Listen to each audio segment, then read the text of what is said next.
organizations are responding in order to stay relevant and effective in the conduct of their work. I would ask the production team if one of you can help me very quickly move the mic right from that center, and then we use strictly less than 7 minutes. Your name, your organization, your name, your organization, so that when we interact later, you can be able to specifically say Chris, David, or Pauline. Anybody? Please help me with the microphone here so you can move it quickly. There's one.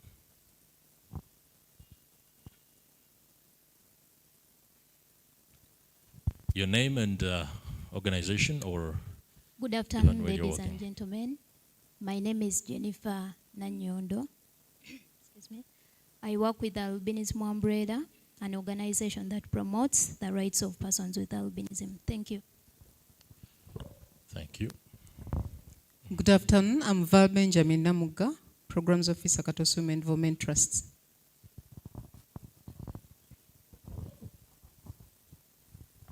Good afternoon. I'm Margaret Sekaja, Executive Director, Human Rights Center, Uganda. Good afternoon. Dr. Henry Bazira, and I work with the Water Governance Institute. I'm Sentongo Livingstone from Rio Human Rights Initiative.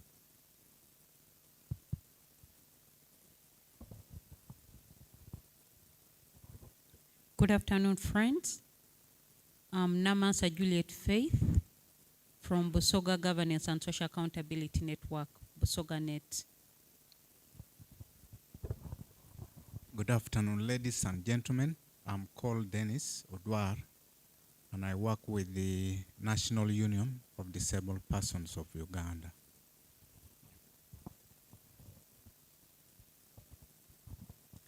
Good afternoon, everyone.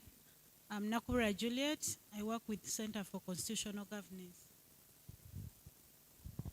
Good afternoon to you all. My name is Naiga Madrin. I work with Center for Constitutional Governance. Good afternoon to you all. I'm called Maud Charles, Head of Programs, Global Aim, Civil Society Organization working in West Nile. Thank you. Good afternoon, everyone. My name is Martha Ragaba. I'm a Governance and Peace Officer working with the United Nations Development Program, UNDP. Thank you. Good afternoon. My name is Chagem Dorothy. I work with Karamoja Women Umbrella Organization. Thank you. Good afternoon to you all.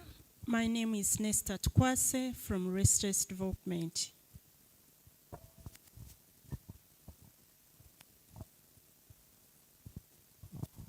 Good afternoon. My name is Xavier Joy, Action Aid.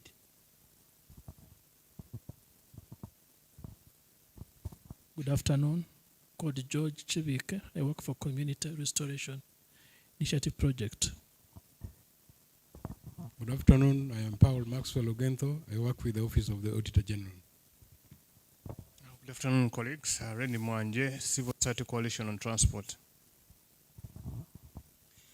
Nzama Ernest is my name. I work with the Mayang Anti-Corruption Coalition based in West Nile.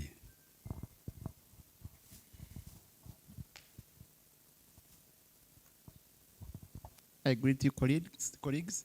I'm Edward Natamba, and I work with Southwestern Institute for Policy and Advocacy. It's based in Ntungamo. Good afternoon. I'm Carol Namara. I work for Western Ankole Civil Society Forum. Good afternoon. I'm Gilbert Sendugwa from the Africa Freedom of Information Center, AFIC. Good afternoon. I'm Daniel Njuba from PECA, Women and Students Foundation, but also an active member of the Uganda District NGO Forum. Good afternoon. I'm Cathal Gilbert. I'm a program officer with the EU delegation. Good afternoon. My name is Claire Achola. I'm the executive director and founder of an organization called One Girl Can. It's based in Gulu. I am also the secretary and vice chair of a Civil Society National Reference Group, which is funded by the EU and the UN under the Spotlight Initiative program. Thank you. Thank you. All right, I think that is okay. We have a gentleman who has just come in. I guess it is introductions. That's all right. I'm sorry for coming in late. I'm Kamadi Bionabi, Director Research, Education and Documentation at the Uganda Human Rights Commission.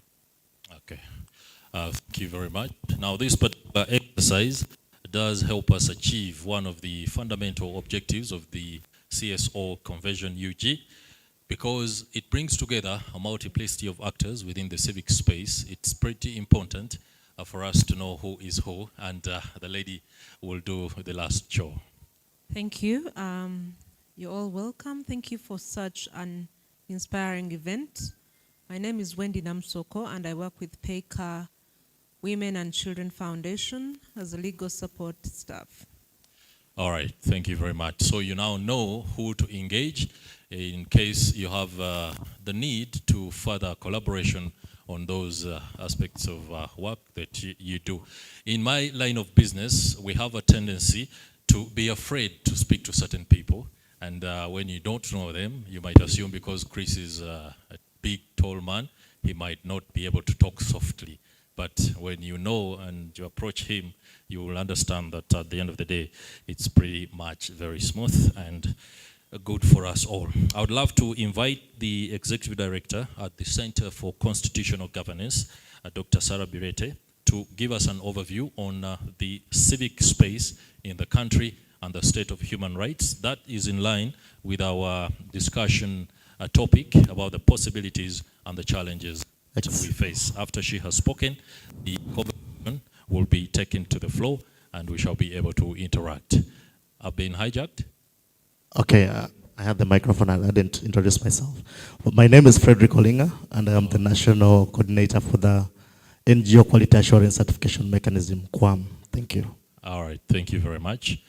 Over to you, Dr. Sarah Birete. Thank you very much, moderator. I want to again thank the hosts and conveners of this CSO Convention 2023.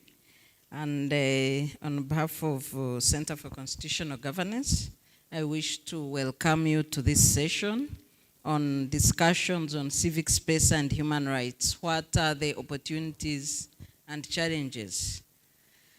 Civic space basically refers to the environment in which individuals and organizations can freely and safely engage in activities that promote democracy, human rights, and civil society. It encompasses freedom of association, expression, assembly, by allowing citizens to participate in decision-making processes of their countries and voice their opinions, as well as advocate for social and political change. A healthy civic space is essential for functioning of a vibrant civil society and protection of fundamental rights and freedoms, as well as promotion of a vibrant democracy.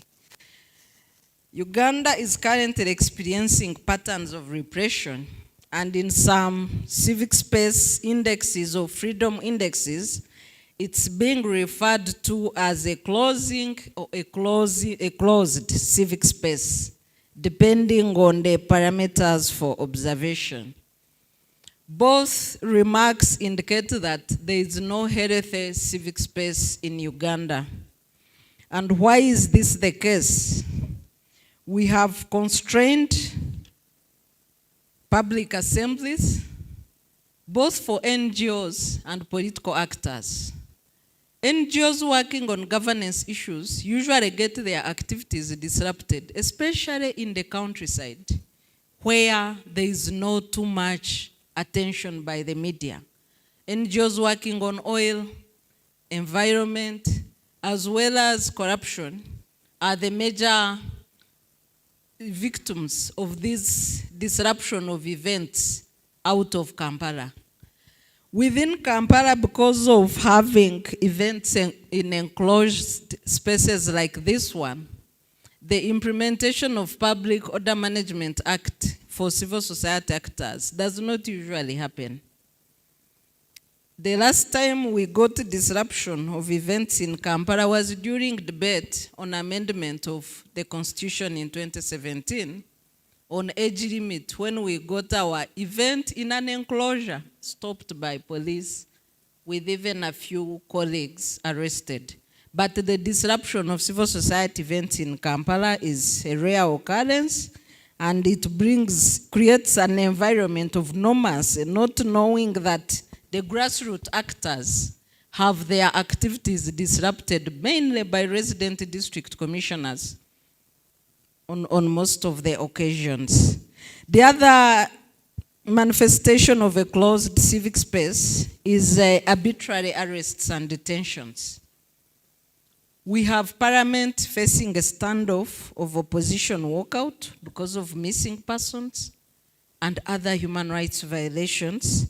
We have instances of several civilians being tried in court-martial amidst two constitutional court decisions declaring the trial of civilians in court-martial unconstitutional, but largely ignored by government, with civilians still facing charges in the court-martial, even when in the recent decision, the Constitutional Court held that those cases should be transferred to civilian courts, but it's being ignored. We have instances of extrajudicial killings. The November 18th, 19th killings in Kampala, it will be now 3 years since 54 people, according to the report of government, 54 people were murdered on Kampala streets. No single police officer has ever been arrested for those killings. It will soon be 3 years with no accountability, with no punishment, with no compensation to the families of the victims. We have instances of suppression of political freedoms, the latest being the disruption of independence events at the National Unity Platform offices. We have a burdensome regulatory framework for NGOs, with most of NGOs working without permits for a long time, even after fulfilling the requirements for applications. Nobody's attending some of the applications before the NGO Bureau for renewal of permits. Even when the permits are given, you have people applying for 5 years, paying, they are given 1.5 years, even with no refund of money for the other years. And there is no discussion on that. We have a situation where most of the NGOs working on governance have been given permits that expire in 2025, meaning that we are likely to have a situation of many NGOs without permits as we go into the 2026 elections. So the duration of permits is also becoming a problem. We have a situation of harassment for environmental activists. Oil and environmental activists currently are facing the biggest share of harassment, and mostly in the Albertine Graben. And we are not paying keen interest to that because they are far from the capital city. We have unanswered questions on closure of NGO offices, closure of freezing of accounts, break-in of NGO offices with no accountability, although the break-ins have largely reduced this time around. We have unknown investigations going on with some NGOs where we have people receive agents from Office of the President that they are investigating and looking for information without knowledge or involvement of the Bureau. Yet the enactment of the NGO Act 2016 would have created, or the aim was to create a situation where all state actors work through the NGO Bureau. But we have ISO agents, we have RRDCs, we have other agents going individually to NGOs working on governance, looking for information with numerous requests. Some of the NGOs I've interfaced with the ISO agents have even gone to investigate their villages of origin up country. We don't even know what they are investigating. So that seems to be the new form of harassment of NGOs. We have other human rights violations going on in the country and being debated in the national parliament. Some of the MPs think that the NGO sector has abandoned them because our voice is not heard in other spheres beyond these rooms. I have interacted with many MPs who say, why is it that civil society no longer brings petitions to Parliament? And I don't know whether we have given up on that front, because as inclusive, nobody seems to be interested in petitioning Parliament. I don't know whether it's evidence of loss of hope. And maybe we should interrogate other spheres on how we can protect human rights, or how we used to protect human rights and what has changed. So given these numerous forms of manifestation of human rights violations that cross civic space, largely for the citizens, the biggest crisis is the forced evictions and land grabbing. If you look at what is happening in northern Uganda seems to be the biggest spectrum for land grabbing, including the unresolved incidents of Bararo, or the cattle keepers that have gone into the region. We also have the unresolved standoff in Apa and other incidences of land grabbing in the country. As I had shared before, some of you had been in the plenary, the biggest victims of land grabbing still remain the less privileged and marginalized, especially women and widows and orphans. So how do we as a sector help mitigate the welfare of these groups of marginalized people? The people that have lost land to Bararo are mainly the same category of less privileged people in northern Uganda, whose land is easy to take away without resistance. In addition to this, we have laws, 18 laws that contradict Article 29 of the Constitution, and I want to highlight 10 laws that are now key, that are susceptible to be used in abuse of rights and freedoms. Number one on the list remains the Public Order Management Act. Even after the repeal of several sections of that law, the Attorney General has written to Supreme Court saying the decisions of Constitutional Court should be stayed. The stay has not been granted, but a mere statement and a mere writing has stayed the implementation of repealed sections of Public Order Management Act. And continuously we see police implementing these sections of the law, even after the revision of laws by Parliament, as we saw at independence, because Parliament has moved to revise laws where Constitutional Court has declared sections unconstitutional. But the government still implements the same sections of the law. We have, second on the list is the NGO Act. The petition challenging sections 7, 44, 45 of the NGO Act is still undetermined by the Constitutional Court. We have just finished submissions and we are waiting for hearing or notice. But the most notorious clause that is susceptible to abuse in the NGO Act is Section 44G, which seems to insinuate that people working in civil society organizations should be non-partisan.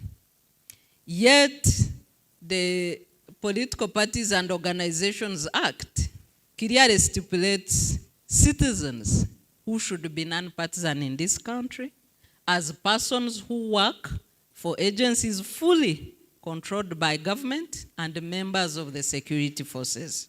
So that contradiction on whether NGO leaders can be called partisan, or people working in NGO can be called partisan or not, or are free to openly engage in it. And that's one of the grounds we had gone to court for clarification, among others. We have the UCC Act on clauses that seem to shrink space in the media. We had an instance where 39 media bosses were suspended by the UCC boss after a live broadcast of Bobi Wine as he responded to police summons. We went to court and stopped that suspension, but the main case of that act has not been determined up to now, even when the bosses, the executive director to the Uganda Communications Commission was changed. The case remains undetermined, and the clauses, the sections in the law remain and can be abused against the media. We have the Stage Plays and Public Entertainment Act, Cap 159, a long-forgotten colonial law that resurrected when the state came up with regulations controlling the creative works of the industry, seeking to approve every creative work targeting the music sector after emergence of Bobi Wine. We challenged this law in court. We put submissions for more than 2 years now. We wait for decision on notice on whether the act is section provisions of the act are unconstitutional or not. We have the Regulations of Interception of Communication Act with several clauses that violate the rights of privacy of Ugandans in phone tapping and cyber surveillance by the state. The law provides that for the state to tap anyone's communication or surveil their emails, they should get a court order, but this is never done. We have the Anti-Money Laundering Act, which captures NGO leaders among the responsible officers, and the most abused law in freezing of accounts of NGOs. It has unconstitutional provisions. I don't know whether any entity has gone to court to challenge these provisions. Personally, we haven't yet, but we did a legal analysis on the provisions which we think contradict the Constitution. Number 8 on the list is the Anti-Terrorism Act. The Press and Journalists Act is number 9. Number 10 is the Police Act, and the most offensive provision is Section 24 on preventive arrest. We saw this manifest on the recent arrest of Bobi Wine on the airport, and this is the clause that is used, yet it contradicts Article 23 of the Constitution. And we might need litigation around it. The last on the list that I picked among the most notorious is obviously the recently enacted Anti-Homosexuality Act, and the submissions are ongoing in court on the unconstitutional clauses of this provision, and we await the outcome of court. There is also another decision in the East African Court challenging the same law. So briefly, Mr. Moderator, this is what I thought I would highlight. It's unfortunate that our other panelist from the government is not available, but as I mention some of the tools that we use for our civic engagements and the sensitization. And briefly, we have the Civic Space Handbook. I hope members have the copies behind, and also soft copies are available. We have the Civic Space TV that was streaming live the plenary and is also live streaming these proceedings.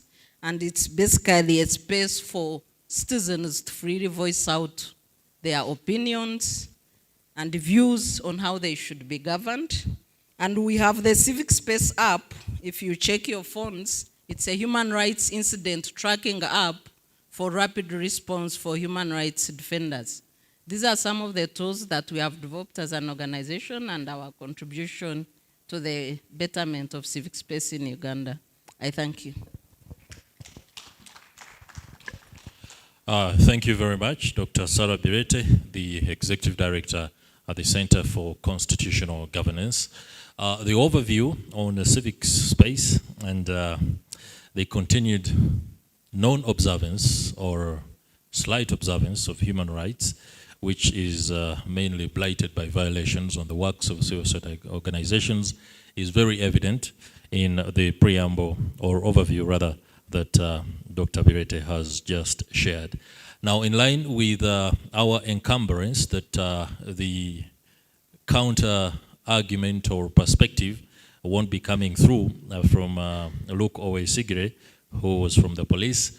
As we had discussed at the beginning, this discussion will now fall to you, members of the audience, to also share on what could be similar circumstances that your organizations and activists and other players are going through, and what exactly can be done to devise means that empower civil society actors in order to do the job better and in a way that does not put you in harm's way. That is, from that, we shall also entertain questions as and how they come.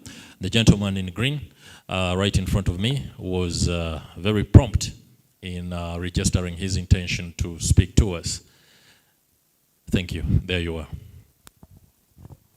Thank you, moderator. I'm Henry Bazira, or Dr. Henry Bazira, and I just want to thank Sarah for the submissions. But I think we run a risk of talking to ourselves, and which is not bad in itself, but at least it would have been nice to have somebody from government who could convey our thinking and discussions to their parties, because this would have helped them in thinking how best they can engage with the public, because citizens are generally the public.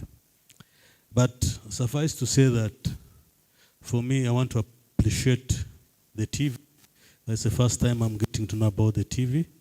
I think, thank you very much. I think you deserve a clap for that, for making sure that we have a space which we can use, a TV space we can use as civil society to push forward some of the issues that are not coming out in traditional media.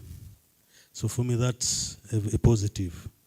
And so I don't want to, let me say this, that I want us to now look at what are the opportunities, what strategies can we have as civil society to try and manage this situation without lamentations, because we might end up in lamentations. And so I'm trying to look positively. How do we engage with this shrinking space? And I want to share some of the experiences I have had in this line of work. One of the things that we found very effective in trying to, first of all, safeguard the civil society actors is working in networks, working in coalitions. I have been at the center of starting up civil society coalitions. I founded the Civil Society Coalition on Oil and Gas. I was their first chairperson. I helped support the establishment of the Uganda Contracts Monitoring Coalition, and our host is here seated with us, Afik. I also was part of a team that formed the Publish What You Pay network. I am currently a member of the steering committee of the Uganda Tax Justice Alliance. By mentioning those alone, it is enough to show you that those kind of works would definitely clash with the state. But there is something that we have found that is useful. When you establish those networks as loose networks and not as registered networks, requiring you to go through the rigors of civil society registration and the rest, it creates a very good platform where we can engage. And we have engaged for all these years with the government, and yes, a few of our colleagues have been picked up, but we've been able to use that platform even to bring them out of jail. So that's one way we could actually work. All right, thank you very much, Mr. Bazira. Since you are seated next to the very, very eminent individual, please, Madam Sekaja, quick one. Thank you. I'm called Margaret Sekaja. I just wanted to he very well talked about opportunities and all that. Is there any way we can exploit this, what the Honorable Minister was saying in the morning, this issue of complementarity? We talked about complementarity, but does the government appreciate our complementarity, or they just talk to please us? Because if we are complimenting, has anyone ever had a chance to be complimented for the work they do? Either in writing or verbally, but the minister said that the other aspect about the civic spaces, that's mutual suspicion. I think we all know the government suspects us, we are doing this, we are supporting opposition, we are doing this. We also suspect them. How do we solve that mutual suspicion? Even us, we suspect them. Every time they do something, we think, oh, this will happen. We don't even appreciate. Me, I'm representing civil society on the NGO Bureau. Sometimes I see positive things happening in the Bureau with Okedo and all that. But there is that mutual suspicion and not appreciating also. So how do we get over that? All right, thank you very much, Margaret Sekaja. I have the ED from ActionAid. I have a lady straight up here. Please ensure. For purposes of whether this is a fruitful discussion and not an attempt to speak to ourselves, Civic Space TV streams live. It has a massive following on the socials, that is X, Facebook. It's also on YouTube, and within that steed, it can be stored deliberations that anybody else can pick up, either as they are going on their duties, but something that can also be followed up by the team. Lady. Thank you very much. Thank you, Sarah, for a fantastic presentation. Fiona Name? Wall. Fiona Wall. Okay. Yes. Now, the thing that, in adding to the people that have commented before me, my seniors, one of the things that we have seen success in when it comes to fighting legislative, should I say, errors, has been, it's been double-pronged. One has been the courts of law. We might have a challenge sometimes in implementing court orders. That has become a very, I don't know whether, I came in late, I don't know whether Sarah talked about that, but the failure to implement court orders, of course, undermines sometimes our efforts to go to court. But internationally, we need the decisions. I will say that when it has come to legislature and legislation, and whether it's constitutional or not, I must say that the Constitutional Court has redeemed itself, at least the Constitutional Court of Uganda. It has redeemed itself all the way from amending the Penal Code and changing a lot of laws for human and civil rights. Now, I think as civil society, there are areas we have not legislated about. There are areas not legislated, litigated. We've not gone for litigation on certain, actually when Sarah was speaking, I was thinking, oh, why haven't we ever, you know? So I think let's take these things to the courts. The ESCJ has also not disappointed so far. We have declarations on certain laws that are already court orders. And sometimes we have also a problem that once we get a good ruling, we sit as civil society and we're comfortable. And the Attorney General goes and puts a stay of execution and puts in an appeal with no intention to appeal, don't quote me.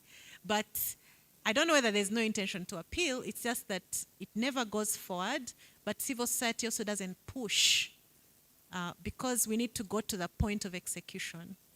For instance, there's even a law against, which I think is very unjust. There's a practice with our tax authorities in the region of assessing your vehicle at a certain price that they've decided for themselves. That's not your value. So there's a law that, there's a ruling that says they shouldn't, but they've put a stay and put in an appeal, and no one is going forward with it. And in the meantime, all Ugandans are suffering an unjust, what I would call an unjust law. Sorry, I'm taking two. So what I'm saying is, let's go to court. Let's get the decisions. Our judges in this country still care about their reputations. They'll give us the right decisions. But let's also engage Parliament. I must say that this Parliament has made some really good decisions on reversing certain things and on also emphasizing issues of local content and other things that we've been missing out in other laws.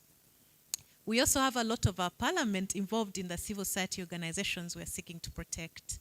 So let's engage at a legislative level, and let's also engage at a judicial level, so that we have decisions and we are purposeful, and once we have those, then we can seek execution.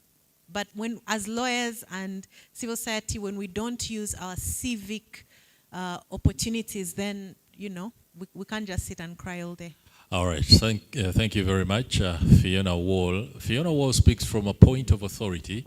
She knows the workings of the system, and when she tells you that some of our judges and judicial officers actually care about their reputation, then that is something to think about. She also says civil society organizations should be able to follow up. There are things that happen which are legal, legitimate, but because you have not followed up, you do not know, and then you go on to what Mr. Bazira doesn't want us to engage in, lamentation.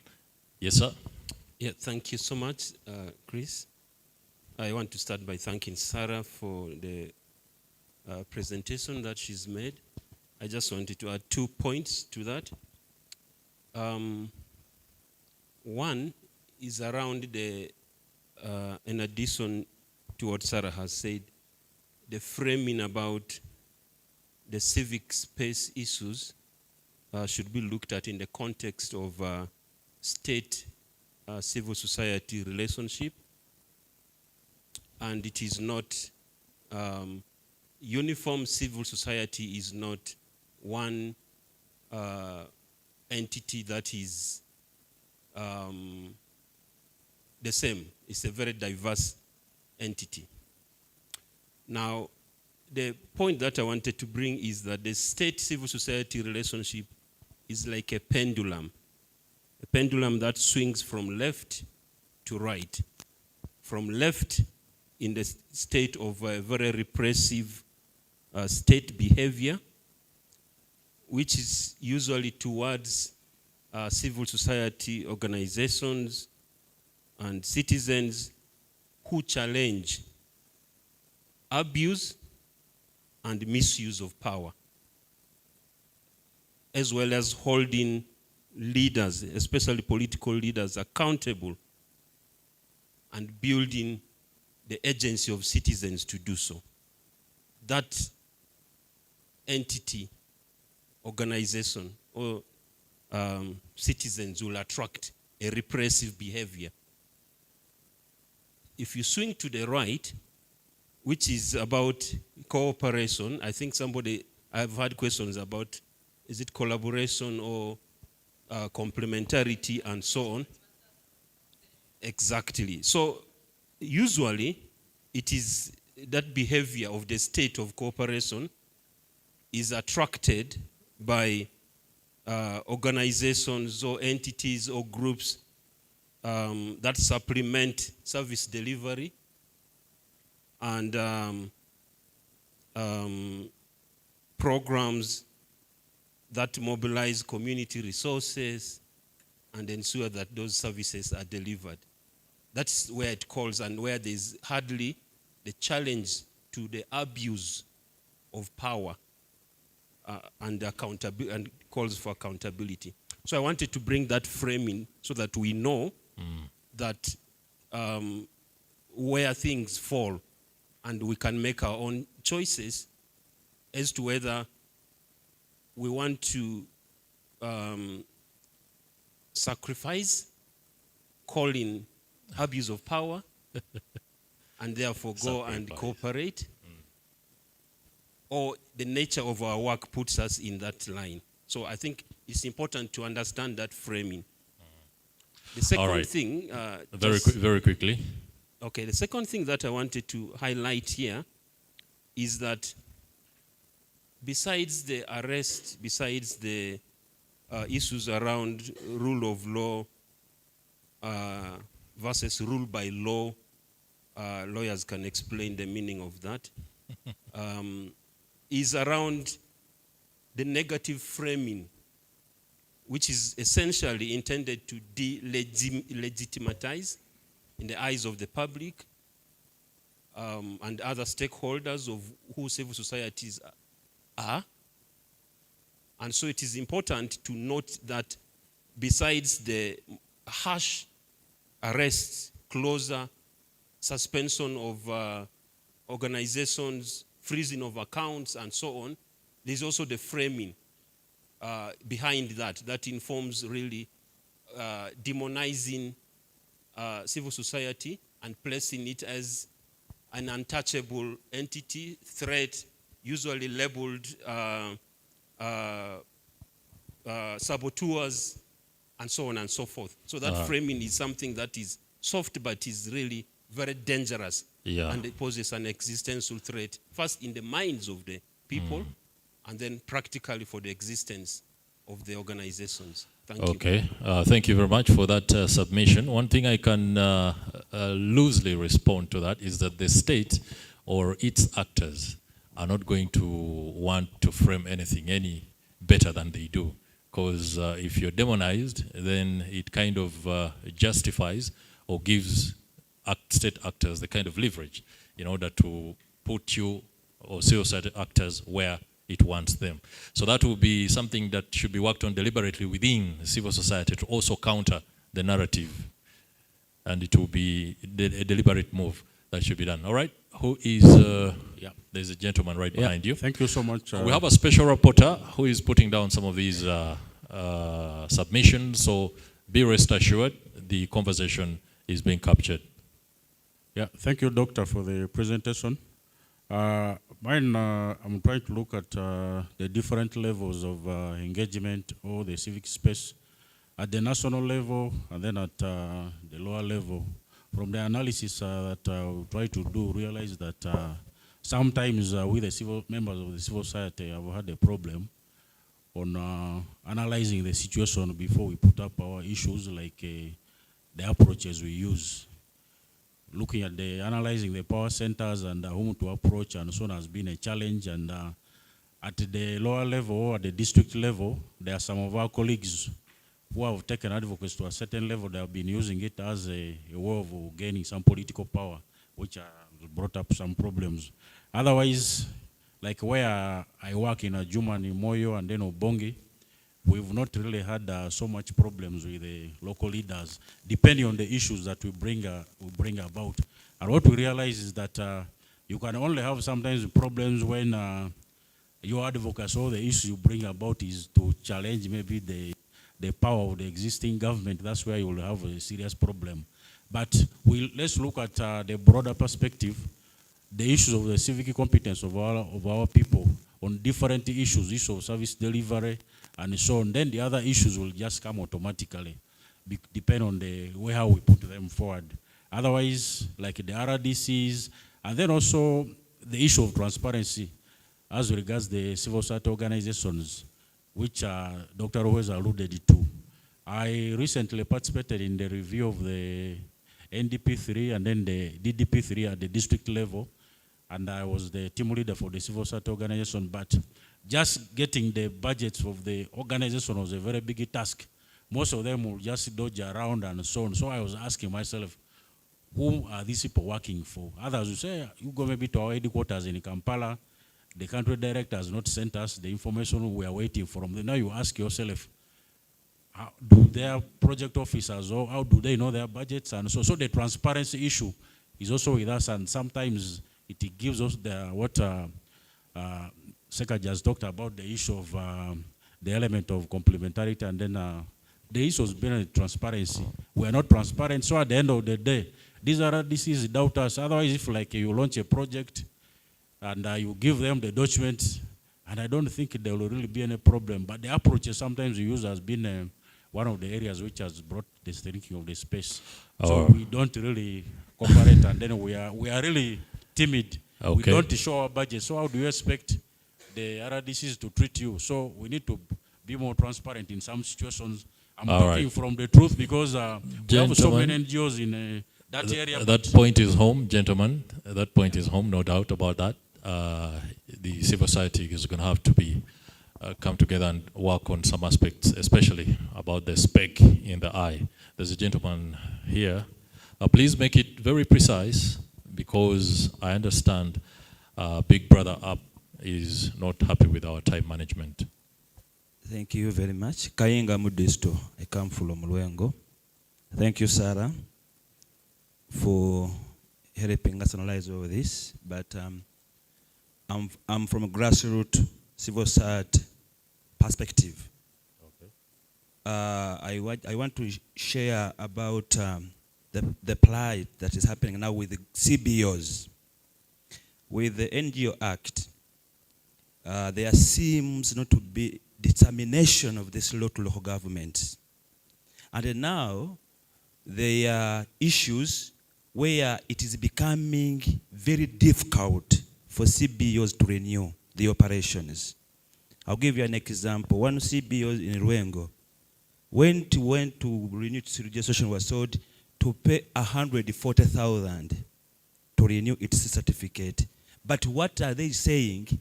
That the district has to convene the NGO monitoring committee, which is not funded.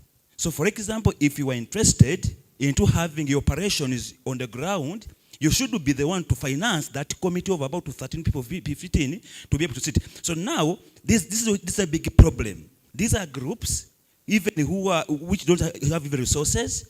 Now even they are because of legislative argument. Now they are being curtailed, and we are not putting this. And you remember that civil society actors, majority at the grassroots, even majority invisible. You are making some to understand the law, to perfect, to ensure that they are operating within the law, but you can see these limitations. 2 is about the MOUs, which is also part of the NGO Act, that you have to have an MOU with the district. Okay. Now, when you want to work with the district, now the district will tell you, you have to facilitate the district monitoring committee to see it, you present what you're going to do with it, so that you are able to see whether you want to work with it. So it is because that such committee is not funded by the government to this job. So now a burden is to organizations to be able. So all that is very important. Perfectly because understood. It's working, Perfectly and we will see understood. that there is no balanced fee for CBO payments in districts. Every district will charge its own fee. Those are grave challenges. I have the gentleman here and the one in white. Let me begin with the one in white. Don't worry. Let me begin with the one in white. Don't worry, gentlemen. Okay. Make it quick, and so that we can move forward pretty. Okay, thank you very much. Thank you, Sarah, for giving us the overview. I'd introduced myself earlier. I'm Dennis Odwara, and I work with the National Union of Disabled Persons of Uganda. I heard when Sarah was giving us the state that we are in, and she almost said, have we given up as civil society on some of the issues? And I first of all want to say that civil society should continuously advocate, because in this civic space, you will not be given easily some aspects of continuous advocacy. As you continue, sir, I would urge you to outline these aspects, and then we close this session, because the authorities are on. I also believe that we should continue to engage with the government. There's no way that civil society will achieve without sitting also with the government side and letting them to know how we also would want to be treated by the government. And for them to understand that the role we are playing is complementary. we are not fighting with them. And then in respect of challenges that are being faced, like Sarah noted on arrest, torture, and the rest, I think sometimes some of the officers who do this, we should be able to hold them personally responsible through court process, even if they can really be identified. Some of them are known with their tags.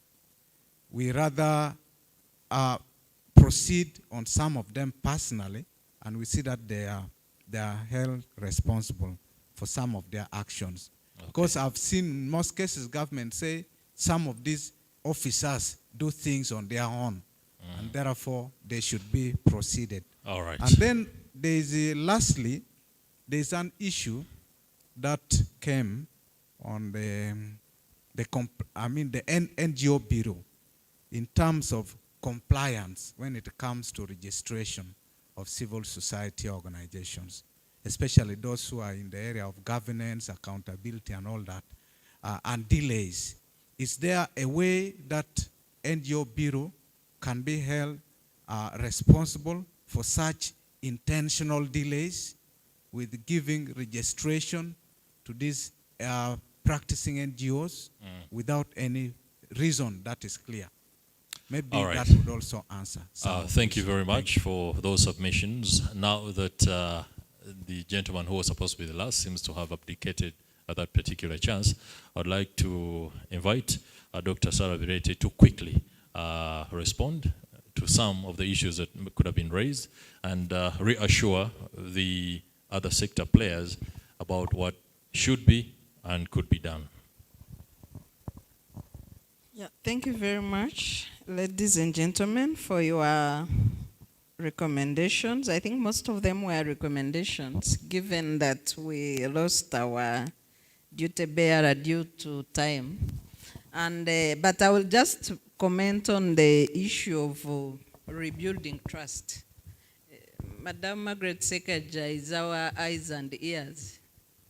As a member of the Bureau board, the NGO Bureau, she sits on the board representing us.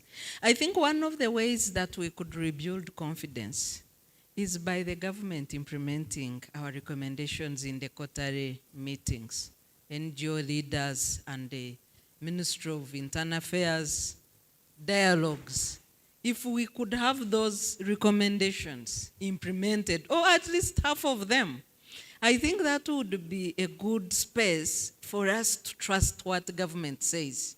Otherwise, we meet with them, we agree, we take decisions, and decisions are never implemented. So we can't rebuild the confidence, and we will continue to suspect each other. That's why even a proposal for government to fund NGOs is not acceptable to us because of the disruptions with DGF and such incidences. So we need to rebuild confidence and maybe then be able to effectively complement each other's work, and also an acknowledgement that we play a complementary role as envisaged in the Constitution should come from them, not from us. I thank you very much, Mr. Moderator.